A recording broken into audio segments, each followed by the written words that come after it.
this last exercise. It's going to be similar to what we did in the small sword. So I will give my opponent a cue. In this case, one of you is going to be doing the role of the instructor, the other one's going to be doing the role of the student. I will give my student, in this case, a cue for him to strike. I can do it on inside guard, on outside guard. I will do it within measure so that he can strike me without lunging, and I will do it outside of measure so that he can also strike with a lunge. Okay? Exemplifying this a little bit. So remember, one thing that you can do in this case is also to really lean in with the head so that he really has the clear target that he needs to go to. Okay, so I'm going to stand in guard. We're both very much within measure. I'm going to drop my point, and he strikes me. Okay, without lunging first. Okay, so outside guard. Okay, you can rest the sword on his hilt to really have the opening, and you can just strike. Okay, if you guys have broadswords, you can rest them really on the guard, and you can use that. If I'm using the sabre, I'm not going to rest because there's a risk of me hitting his hand. So I'm just going to drop the point. Okay.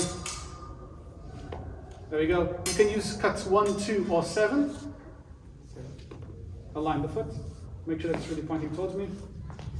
There we go. A little bit more towards the outside. There we go. Okay.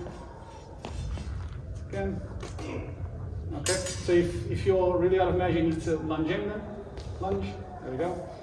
If I switch towards the inside, same thing. Okay. Okay, pay close attention to see if his arm is moving first.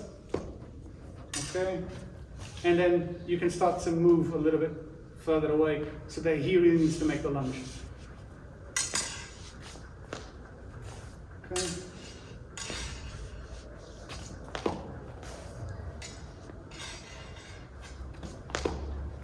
Okay, switch guards again. Whenever you guys want to, you can switch guards.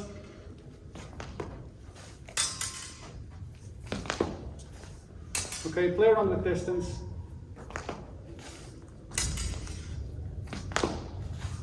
Okay, and again. Alright, there we go. Nice.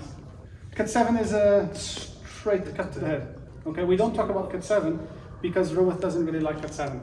Okay, Roworth says that any cut that I deliver to the head is going to be either a cut 1 or cut 2, depending on the angle that it, or better yet, the side in which the cut is coming from.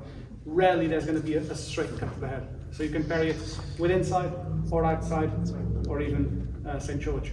There is one thing that I did fail to mention, which is Roworth has a very specific advance that you guys can also use for this exercise. So not just a matter of advancing and retreating, also lunging, but another thing that you can do for this exercise is use Roworth's advance, which is you move your right foot about a third of the lunge.